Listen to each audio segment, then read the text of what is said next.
ပြီးခဲ့တဲ့အပိုင်းမှာတော့ကော်နာတို့3ယောက်ဟာဆိုရင်သူတို့ရဲ့ဆရာအိုလီဗာကတိတ်ပန်ဆရာထက်ပိုတဲ့ Legendary Ranger တယောက်ဆိုတာကိုသိလိုက်ရပါတယ်ဟီလီရဲ့အကူအညီနဲ့အိုလီဗာကိုဖမ်းခေါ်သွားတဲ့နေရာကိုသိလိုက်ရပြီဖြစ်တာကြောင့်3ယောက်တာတွားခဲ့ဖို့လုပ်နေပါတယ်ဒီပိုင်းရဲ့အစမှာတော့ဒေါက်တာအိုလီဗာကိုတွားခဲ့မဲ့3ယောက်ကိုဟီလီကမြန်မြန်နဲ့မှန်မှန်ရအောင်သူတို့အတွက်အထူးလုပ်ထားတဲ့ဆိုင်ကယ်တွေကိုထုတ်ပေးလာပါတယ်တွားရမယ့်နေရာကဒီကနေမိုင်ပေါင်း900လောက်ဝေးတဲ့မီဆိုကော့ခန်တက်ကျွန်းကိုတွားရမှာဖြစ်တာကြောင့်ဟီလီကဒီဆိုင်ကယ်တွေနဲ့ဆိုအမြန်ဆုံးရအောင်တွားနိုင်တယ်လို့ပြောပြပါတယ်အဲ့လိုနဲ့ကော်နာတို့3ယောက်လည်း Ranger တွေအဖြစ်ပြောင်းလိုက်ကြပြီးမီဆိုကော့ရဲ့ခန်တက်ကျွန်းကိုမြန်မြန်ဆက်ဆံပဲရောက်လာကြပါတယ်အိုလီဗာကို Ranger 3ကောင်ကလာခဲ့မယ်ဆိုတာကိုသိနေတဲ့မီဆိုကော့ကလည်းအဲဆာနဲ့ဇန်ထရက်2ကောင်လွတ်ထားလိုက်ပြီးသူတို့ဒီကိုမရောက်လာခင် Ranger တွေကိုသူတို့အရင်ဖမ်းရမယ်လို့အမိန့်ပေးလိုက်ပါတယ်ဖိပေါတော့မလို့ဖြစ်နေတဲ့အိုလီဗာကတော့သူ့ကောင်လေးတွေဖက်ကနေရက်တီပေးပြီးလူကောင်းတွေကအမြဲအနိုင်ရမယ်ဆိုတာကိုယုံကြည်နေပါတယ်ဒါပေမဲ့မီဆိုကော့ကတော့အိုလီဗာစကားကိုနည်းနည်းမှတော့စိတ်မဝင်စားပဲပိတ်မိနေတဲ့ဆွမ်းအားကြောက်တုံးခွဲထုတ်ပေးဖို့ဖိအားပေးနေပါတယ်အိုလီဗာကလည်းရှီခံထားရတဲ့စူသွားခုံပေါ်ကနေရုံထွက်ဖို့ကြိုးစားနေပေမဲ့ဘလို့မှရုံထွက်လို့မရဖြစ်နေတဲ့အချိန်ကော်နာတို့3ယောက်ကမီဆိုကော့ကျွန်းရဲ့ဝင်ပေါက်ကိုရောက်လာပြီးဖြစ်ပါတယ်3ကောင်တာအိုလီဗာကိုဝင်ကယ်ဖို့လုပ်နေတဲ့အချိန်အဲဆာနဲ့ drone မဲကောင်တွေကတပ်ဖွဲ့လိုက်ရောက်လာခဲ့တာကြောင့် Ranger 3ကောင်လည်း drone မဲကောင်တွေနဲ့ပြင်းပြင်းထန်ထန်တိုက်ခိုက်ရပါတယ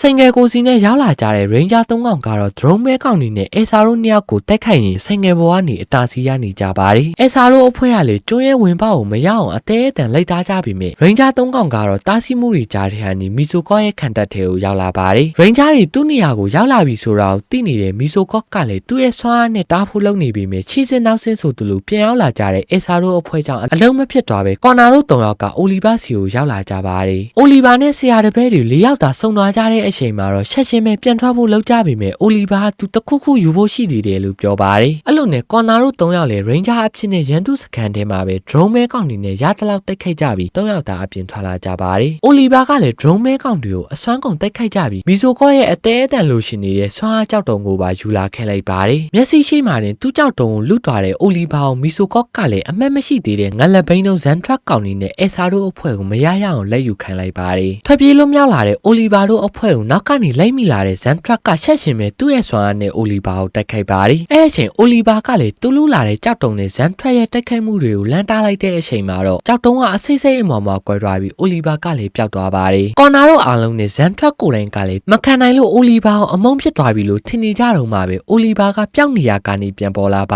တယ်တကယ်တော့ကွဲသွားတဲ့ကြောက်တုံထဲမှာအမဲအောင်ဆွမ်းအားကြောက်တုံတစ်ခုရှိနေတာဖြစ်ပြီးအိုလီဗာကလည်းအဲ့ကနေကော်နာတို့လိုဆွမ်းအားတစ်မျိုးကိုရလာတာပဲဖြစ်ပါတယ်သူ့ရဲ့ဆွမ်းအားကတော့မမြင်နိုင်ရှင်းဆိုတဲ့ဆွမ်းအားဖြစ်နေပြီးချက်ရှင်းဆိုသူလို Legendary Ranger ကြီးကသူ့ရဲ့ဒိုင်နိုမိုဖာနဲ့ဒိုင်နိုကြောက်တုံပေါင်းဆက်လိုက်ပြီး Black Ranger အဖြစ်ကိုပြောင်းလိုက်ပါတယ်အဲ့လိုနဲ့ Ranger အဖြစ်ကနေအနားယူထားတဲ့အိုလီဗာကလည်းဒိုင်နို Black Ranger တယောက်ပြန်ဖြစ်လာခဲ့တာကြောင့်အားတက်သွားကြတဲ့ Zantrak ကောင်တွေကလည်း Ranger 4ယောက်နဲ့အကျိတ်နဲ့တိုက်ခိုက်ကြပါတယ် Ranger 4ကောင်ဖြစ်လာကြတယ်ဆိုရင်မမြမတတော့ဝိုင်းမတိုက်ခိုက်ပဲကော်နာနဲ့အိုလီဗာတို့2ယောက်ကတော့အဆာနဲ့ Zantrak ကောင်တိုက်ခိုက်ကြပြီးဟိုကောင်နဲ့ပေါင်ဒီကောင်နဲ့ဆက်လုပ်ထားတဲ့မီဆိုခေါရဲ့အော့ကိုတော့အီတန်နဲ့ကီယာတို့2ယောက်ကတိုက်ခိုက်ပါတယ် Ranger တွေနဲ့ Zantrak တို့ရဲ့တိတ်ပွဲကတော်တော်လေးမိုက်နေတယ်ဆိုပေမဲ့ Zantrak ကလည်းအိုလီဗာအောင်မနိုင်မဲဖြစ်နေပြီးအဆာကလည်းကော်နာအောင်မနိုင်မဲနှစ်ကောင်သားပြန်ပြီးသွားကြပါတယ်အဲ့လိုနဲ့တကောင်နဲ့ကြန့်ခဲ့တဲ့အော့ကအားလုံးရဲ့ပြစ်မှတ်ဖြစ်သွားပြီးကော်နာတို့3ယောက်ရဲ့ Zero Plus တာကြီးနဲ့အံ့ပေးလိုက်ကြပါတယ်ဒါပေမဲ့ထုံးစံအတိုင်းအဆစ်မိုးတွေကြောင့်အော့ကကြီးထွားခြင်းအတွင်းနဲ့အသက်ပြန်ရှင်လာတာကြောင့် Ranger 4ကောင်လည်းဗျာများနေကြပါ